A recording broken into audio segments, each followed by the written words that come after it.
Magandang araw po sa bawat isa po sa atin. At ito po ang umaga o araw na po saan maigi ho na magkaroon tayo ng patuloy na pakikipag-ugnayan sa ating Diyos sa buhay. Gaya po ng aking talatang pagbulayan, yung sa awit 46:10, sabi po doon, "Be still, I am the Lord, exalted in the nation," at sa lahat po ng bagay po, no, siya ang dapat itaas.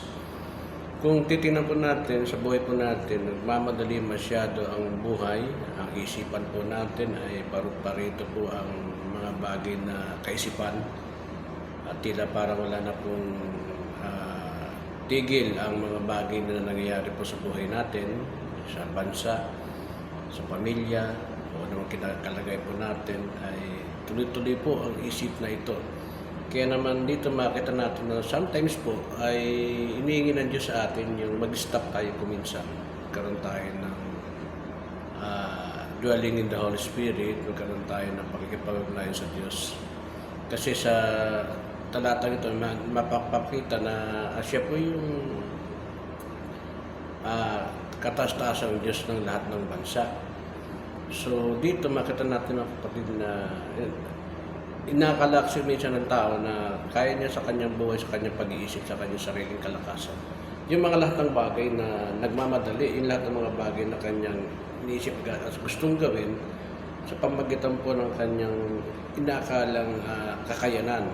Marami po mga tao na sometimes nag-iisip ng mga bagay na tuloy-tuloy ang gawain. Tuloy-tuloy ang sistema ng isipan natin. Kadalasan nga binabanggit po na ang labanan po ay wala po sa labas. Ang labanan po ay nasa loob ng isip po natin. Everyday po, thousands daw po ang thoughts o yung mga kaisipan na pumapasok at labas-masok po sa isip natin. At kadalasan po, may mga urge po yan na nagmamadali gustong gawin kaagad natin. Na ang kagustuhan lamang ng isip natin ay gawin natin ito ng mabilisan at ng mapaayos po tayo. Pero tandaan po natin na wala po tayo kakayanan na isipin, gawin, habulin, mga bagay. Meron nga nung dati na ako napanood na ako bata pa, yung Superman, na meron siyang kapangyarihan na ibalik yung dati, yung fast na, o yung fast, ibig po sabihin yung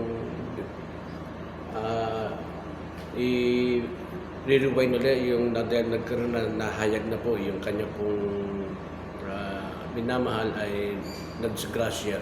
Ang ginawa niya po ay binalik niya yung mundo, inikot niya yung mundo.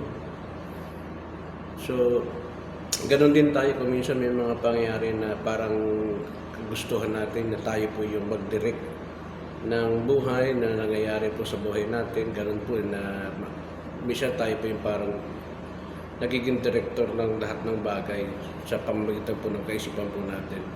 At inaabol natin, ginagawa po natin istorya po para po sa atin na hindi natin nakikita, na hindi naman natin kakayanan ito. Wala pong kakayanan ng tao na ibalik ang dati ng kinabukasan o yung tuloy na trabaho na minsan nag-inisip natin na kaya natin gawin ito.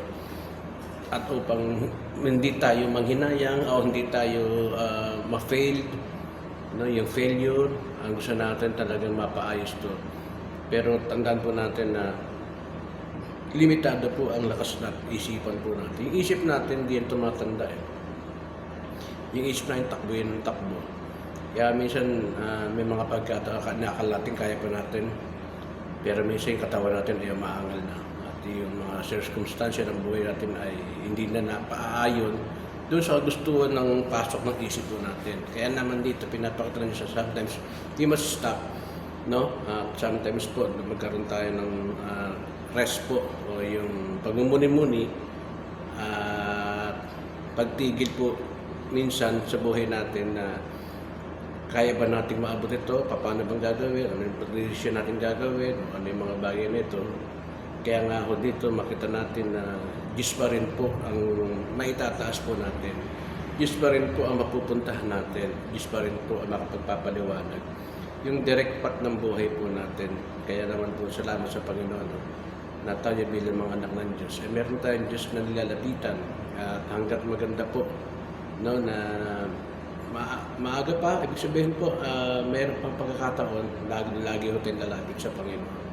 Mga kapatid, kung nakakala mo na ang mga bagay na gagawin mo, ang mga bagay na dumarating ay kaya mong gawin lahat ng sa iyong kalakasan po, sa iyong kakayanan, magkakamali po tayo doon. Kasi limitado po ang kakayanan po natin. Hindi po natin kayang tingnan ang darating na bukas. Hindi natin kayang tingnan kung